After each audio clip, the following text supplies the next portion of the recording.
নমস্কাৰ, মই ভাৰ্গৱ ভূষণ। আজি এটা নতুন ভিডিঅ'লৈ আপোনালোকৰ মাজত আহিছোঁ। এটা নতুন বিষয়ৰ ওপৰত আলোচনা কৰিম। বিষয়টো হৈছে যে যিসকল বন্ধু বান্ধৱী SSCGD 2022-23 চিলেকশ্যন হৈছে, সকলোৱে নিশ্চয় এটা বেংক একাউণ্ট খুলি লৈছে। এতিয়া আমি বেংক একাউণ্টটো ছেভিংছ একাউণ্ট খুলিম নে চেলেৰী একাউণ্ট খুলিম, সেইটোৰ বিষয়তে আজি আলোচনা কৰিম। তেনেহ'লে ব'লক দেৰি নকৰি ভিডিঅ'টো আৰম্ভ কৰোঁ। যিহেতু CRPF বা ITBPৰ জইনসমূহ এইটো মাহতে ছেপ্টেম্বৰ মাহতে হ'ব, তেওঁলোকে যদি একাউণ্ট কিছুমানে খুলি যোৱাও নাই তেনেহ'লে চিন্তা কৰিবলগীয়া কোনো দৰকাৰ নাই, কিয়নো তেওঁলোকে য'ত য'ত জইন কৰিব তাতে একাউণ্টসমূহ তেওঁলোকক খুলি দিয়া হ'ব। কিন্তু যিসকল বন্ধু বান্ধৱী এতিয়াও একাউণ্ট খোলা নাই, মই ক'ম যে একাউণ্টটো আপুনি ঘৰতে খুলি যাব, আপোনাৰ ওচৰৰ ব্ৰাঞ্চতে খুলি যাব। কিন্তু আপুনি যোন জেগাত জইন কৰিব আপোনাৰ ব্ৰাঞ্চটো তাতে থাকি যাব। পিছত আপোনাৰ কিবা কাম থাকিলে ঘৰৰ ওচৰত যিটো সুবিধা আপুনি বাহিৰৰ ৰাজ্যখনত বা আপুনি য'ত জইন কৰে সেইটো সুবিধা নাপাবও পাৰে। গতিকে আপুনি একাউণ্টটো ঘৰতে খুলি যোৱাটোৱে ভাল হ'ব মই ক'ম। আৰু যিসকল বন্ধু বান্ধৱী এতিয়াও আপোনাৰ বেংকত একাউণ্ট খোলা নাই, তেওঁলোকৰ মাজত কনফিউজন আছে। মই বিভিন্ন ফেচবুক গ্ৰুপৰ কমেণ্টত দেখিছোঁ আৰু হোৱাটছএপ গ্ৰুপতো দেখিছোঁ যে ছেভিংছ একাউণ্ট খুলিম নে চেলেৰী একাউণ্ট খুলিম।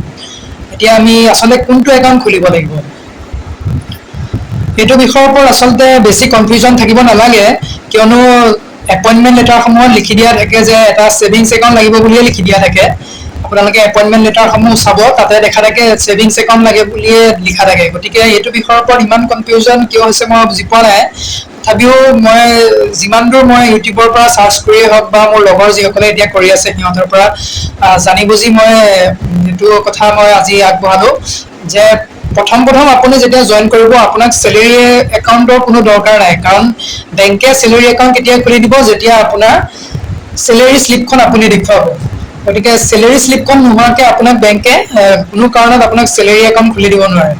আৰু দুই এটা বেংক থাকে যে যেতিয়া আপুনি ক'ব যে মই পাৰামিলিটাৰীত চিলেকশ্যন হৈছোঁ, এনেকৈ SSCGDৰ কাৰণে লাগে, তেতিয়া দুই এটা বেংকত আপোনাক খুলি দিয়া দেখা যায়। কিন্তু মেক্সিমাম বেংকত আপোনাক ছেভিংছ একাউণ্টে খুলি দিব এতিয়া। আৰু আপুনি চেলেৰী একাউণ্ট যেতিয়া খুলিব, চেলেৰী একাউণ্টটো পিছত আপুনি ধুনীয়াকৈ কনভাৰ্ট কৰি ল'ব পাৰিব। আৰু চেলেৰী একাউণ্ট বুলি কওঁতে আচলতে যিবিলাক চেণ্ট্ৰেল আৰ্ম পুলিচ ফ'ৰ্চ হওক বা পাৰামিলিটাৰী ফ'ৰ্চ হয় তাৰ কাৰণে কিছুমান স্কিম থাকে।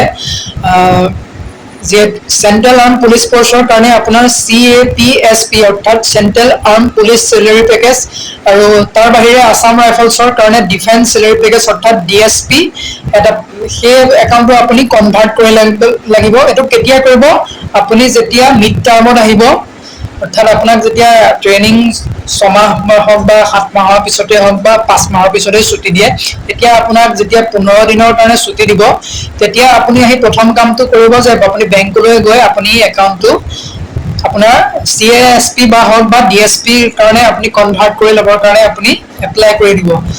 এতিয়া কোনো কৰাৰ দৰকাৰ নাই। মোৰ মানে লগৰ এজন আছিলে, মই লগৰ এজনক মই সুধিলোঁ যে এতিয়া কৰি যাব পাৰি নেকি, তেতিয়া সি ক'লে এতিয়া কৰাৰ দৰকাৰ নাই। আৰু যিটো মই ক'লোঁ, যিটো আপুনি চেলেৰী একাউণ্টৰ কাৰণে কনভাৰ্ট কৰি ল'ব, সেইটো CASP হওক বা DSPৰ কাৰণে হওক, যেতিয়া কনভাৰ্ট কৰি ল'ব সেইটো আপোনাক আপোনাৰ নিজৰ ফ'ৰ্চৰ পৰাও আপোনাক কৰি দিয়া হ'ব। কিন্তু ফ'ৰ্চৰ ফালৰ পৰা কৰি দিলে মানে আপুনি যোন জেগাত আছে বৰ্তমান, মানে ধৰি লওক আপুনি এতিয়া ৰাজস্থানত ট্ৰেইনিং কৰি আছে আপোনাৰ একাউণ্টটো, তেতিয়া যদি তাতে আপোনাক যদি চেলেৰী একাউণ্টলৈ কনভাৰ্ট কৰি দিয়ে তেনেহ'লে আপোনাৰ একাউণ্টটো ৰাজস্থানলৈ লৈ যাব। গতিকে আপুনি তেনেকৈ কৰিলে আপোনাৰ দিগদাৰ হ'ব পিছলৈ। গতিকে আপুনি তেনেকৈ ইয়াত আহি পেলাই আপোনাৰ লোকেল ব্ৰাঞ্চত আহি পেলাই নিজে কৰি ল'ব, তেতিয়া ভাল হ'ব। গতিকে ইমানেই আছিলে আজিৰ ভিডিঅ'টো, বেছি দীঘলীয়া ভিডিঅ' নহয়। আশা কৰোঁ আপোনালোকৰ উপকৃত হ'ব। ধন্যবাদ।